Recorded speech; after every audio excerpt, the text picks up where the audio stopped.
Presentation is from Pride Sports. Pride Sports is UK's leading organisation for LGBT sports development and equalities. I think this is very pertinent in the year of the Olympics. I think it's also very pertinent in the last year, because sadly, within the professional football scene, people being charged and prosecuted with racial offences, which in this day and age is a challenge at best. We've seen our boxers brawling openly. Sport does a massive amount of good. Sport engages people. Sport is a great flatliner for people to be on a level playing field. There still are issues within it, so hopefully we'll learn some more about sport, its benefits and its engagements. My name is Englefield and I'm the director of an organisation called Pride Sports. And looking at some of the other speakers and the kind of areas that they covered today, I suppose I might seem like a kind of a bit of a niche area really, because I'm not here to talk about the LGBT community in general. I'm here to talk about sport and the engagement of lesbians, gay men, bisexual and transgender people in sport in this country. My organisation was established in 2006 with two specific aims. One was to tackle discrimination and prejudice against LGBT people in sport. And the second of our aims, or our strategic objectives, was to increase participation by LGBT people in sport. So you might be asking why. Why do we need an organisation to do these two things? And I suppose there's two reasons. If we start off with the positive reasons, why do we want to make sure that LGBT people participate in sport? Well, the first thing is sport is brilliant. When sport is good, it's absolutely fantastic.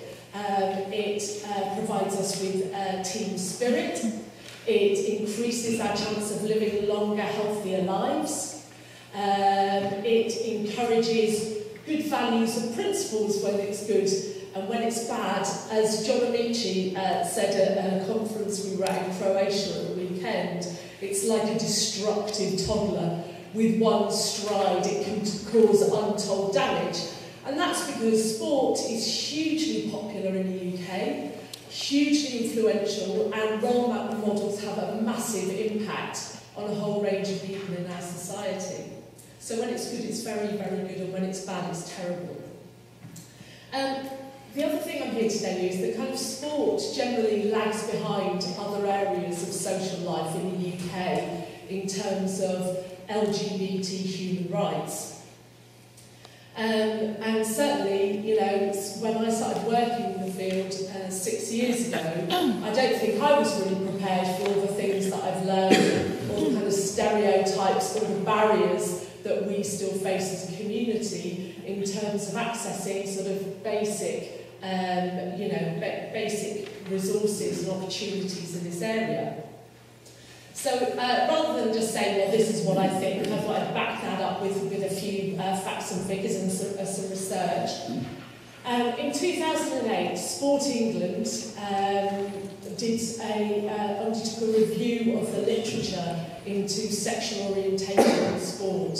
And they looked at what was already out there in terms of academic research into the participation of lesbian, gay and bisexual people, and they also made reference to trans people in that research. And basically what they found out was that in the UK, LGBT people still face significant exclusion. And one of the reasons for that is that sport is incredibly gendered in this country. And when we unpick homophobia, we have to unpick constructs of masculinity and femininity. So, for example, when I go and work with school children and I talk to them about homophobia and transphobia in sport, one of the things that I get them to do is talk about, what their stereotype is, for example, of a gay man. And kids are brilliant, aren't they? They say really, really hilarious things like, oh, they all speak with high voices, which I love. And, they all walk in a camp way, funny way, and they do impressions and you know, and oh, they're really weak, and they're all in light entertainment. You know, that's their perception of who gay men are. So then I say to them, okay, so now tell me your stereotype of what a sportsman is. You know, what would be what's your caricature of what a real sportsman is? And they say, well, you know, okay, he's really strong and he's really committed and dedicated to what he does, and he's really competitive. And he's going for it all out, that he's really determined. And I go, oh, right, okay. So on one hand, we've got the stereotype of what a gay man is, and on the other hand, we've got the stereotype of what a sportsman is. Do those two things meet up at all? And of course, kids go, oh no, they don't, that's right. So I said, well, what are the consequences of that? And of course, what the consequences of that are is that if we don't dig beyond the stereotypes, and trust us, most of us don't, what we end up with is a situation in which if you're gay, you can't be a sportsman, and if you're a sportsman, you can't be gay. And of course, that's starting to change because we've got role models such as Gareth Thomas, who've come out recently, Stephen Davis. You know, I mentioned before John Amici. I don't know, do you know who John Amici is? He's a former NBA basketball player. He's a great leader of basketball in Manchester and in the UK. And he scored the first points in the NBA of the new millennium. So I don't know if you know anything about basketball in America, but the NBA is the equivalent of like the Premiership in football. So, you know, if you're a good NBA player, you can be wealthy beyond your wildest dreams. So not only did the review of the literature point out that people were still not fully engaged in sport, but then we've had a couple of interesting pieces of research in the last year or so. The first piece of research was by the Carnegie Institute at Leeds Metropolitan University, and they looked into the experiences of lesbian coaches. And the coaches that they interviewed had to be working at least kind of part-time in sport and had to be paid for their work. So they're not talking about people that I work with who, for example, are level 1 football coaches and they coach their kids' football teams. They're talking about people who are on some level, in some way, are making a career out of sport. And what they found was that, quote, lesbian coaches were deemed less skilled, assuming gay women coaches do not make sporting leaders, or were considered paedophiles and predators towards their athletes. So in 2011, which was, 3 months ago, we know that in the UK, for example, lesbian coaches were still experiencing this kind of level of discrimination, these kind of stereotypes. And then another really interesting piece of research that I think for me is personally fascinating was some research that Sheffield Hallam University did last year into the really snappy title of Tackling Homophobia and Transphobia in Settings Supporting Young People. And basically they looked at the experience of young LGBT people in a range of settings, so like in the youth service, in schools, across a range of services accessed by young people. And what they found was that in several schools in the area that they were surveying, which was in Yorkshire, that in several schools, young LGBT people were being forced to change in changing rooms away from the general changing rooms that their peers were changing in. And the reasons for that were twofold. One, because the teachers were homophobic and just believed that the young people who were lesbian, gay or bisexual and in some cases trans were going to be inappropriate sexually in that environment rather than get changed for PE. And the second reason was because they were frightened of the homophobia and the transphobia. So, whilst they weren't necessarily homophobic or transphobic themselves, they didn't know how to deal with the potential homophobia and transphobia of the students in their care.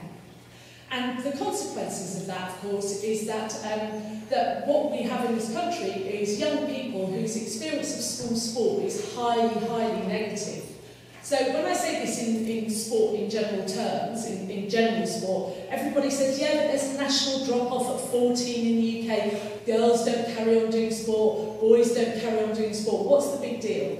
And I think the big deal for me is that if we look at the negative experiences of young people in sport, and the Sheffield Talent research has also been borne out by some research we've just done for the England Cricket Board, and some research that Rugby Football League just carried out as well, we have all found the same things, that young people have highly negative experiences of school sport, which means, of course, that they don't want to be involved in sport anymore once they leave school. And then that leaves us with a huge job about how we, as a community, re-engage people in sport and physical activity, because surely we want everybody to be part of that because it's so good for us. So what are Pride Sports doing about it? Well, we're doing one thing, which is we're challenging sport. We're challenging mainstream sport. We're working with Sport England. We're working with top national governing bodies. So we're currently working, you know, I've heard football being mentioned. We're currently working with the FA nationally on a campaign called Football versus Homophobia, which was established by another organisation called the Justin Campaign, and we're currently carrying out a massive kind of education piece for county FAs across the country around LGBT participation. We've also worked really successfully with Rugby League. I don't know if any of you know this, but last year, semi-professional Rugby League club who are in the Championship, the Sheffield Eagles, wore an anti-homophobia strip during the match at the end of LGBT History Month, and that was something that we sponsored alongside LGBT History Month. So we're doing some things to make sport more accessible, and then whilst we're doing some things to make sport more accessible, what we're also doing is we're trying to encourage LGBT people to become involved in sport. And obviously, if we've had such negative experiences of school sport, we've got a bit of a challenge on our hands, yeah? So the way we engage people in sport primarily is through a community sports festival that we hold every year in Manchester. So it's a local piece of work, and it's a sports festival called Pride Games, and we've been running it since 2005. It's a festival that's primarily about participation, so anybody can come along and have a go. Anybody can come along and compete. You can be absolutely dreadful and have a go. You can be absolutely brilliant and you'll probably win a medal, but everybody's welcome.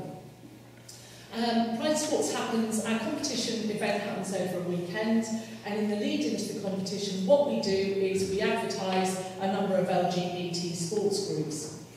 Just a quick question, who here knows that there are specific LGBT sports groups in the UK? Can we have a quick show of hands? Who knows that? Oh yeah, okay, so there's about 8 people in the audience who know that. Well, fundamentally, one sentence put in history is that 30 years ago, people, mainly a group of people in the United States, led by a guy called Tom Waddell, were so cheesed off with being excluded from sport that they decided that they were going to establish their own sports groups. And it started, well, it's contentious. It could have started in the United States. It also happened in Central Europe as well, in Germany.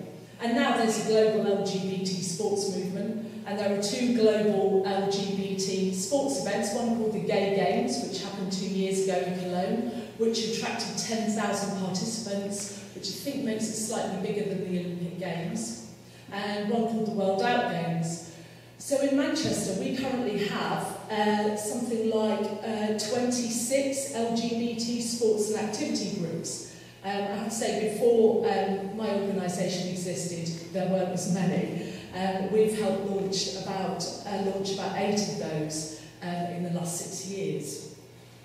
So we hold Pride Sports as a festival every year, but like the Olympics, we're very, very concerned with legacy. We don't want to kind of crash and burn style of sports delivery in Manchester. What we want is something that lasts year-round, so that people can be attracted into sport through a big event that's fun and attractive and shiny, but then they can go week after week after week to their local sports clubs. We also run, as part of Pride Games, an annual youth games, and we run that in partnership with an LGBT youth organisation. And at our most successful event, we have 100 young people taking part in sports and physical activity from the age of 16 to the age of 21. And if you reflect back on what I've just told you about the experiences of young people in school sport, that is no mean feat. Getting 100 young people to do sport when they've had such bad experiences, it is great. And we wouldn't be able to do that without partners. We also produce an annual magazine called Out and Active, which basically profiles all the LGBT sports and physical activity groups in the northwest of England. And we help with start-up with clubs. So basically what we do is at Pride Games every year we always introduce at least one new sport. For example, last year it was cycling.